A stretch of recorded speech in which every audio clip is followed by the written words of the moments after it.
Guys good morning. তো দেখেন আজকে হইলো রবিবার, আজকে আমরা ডিউটি করবো, অবশ্যই আজকে ডিউটিও বাংরে। তো দেখেন এই বিল্ডিংটা নতুন করে বান্ধছে, অলরেডি কাম কমপ্লিট হয়ে গেছে। ড্রাইভার লাগে, ভ্যাকেন্সি আছে ড্রাইভারের, কেউ ইন্টারেস্ট আছে তো করবা। অ্যাকচুয়ালি ড্রাইভার লাগে 15 জন, এখন বর্তমান স্টার্টিং টাইমে 15 জন ড্রাইভার লাগে, আরও ড্রাইভার লাগবো। স্যালারি দিব 8 ঘন্টায় 24,000, 4টা ছুটি আছে মাসে। কেউ যদি ইন্টারেস্ট থাকে তো এই নম্বরে মেসেজ করবা। হ্যাঁ, আর যে কোম্পানির ভিতরে মানে কিরম কন্ডিশন আছে পার্কিং করলে যাইতাছি ওখান থেকে মনে করে ভিডিওটা দেখতে থাকেন, দেখামু। বুঝতে পারি না ভিডিও তো ভেন্ডাররা কাম করতেছে, এখন কাম চলতেছে, পুরা রানিং আছে কাম।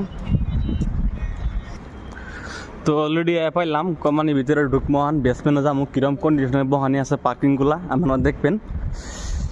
কোন দিকে ঢুকে কম? তো দেখেন এদিকে পুরা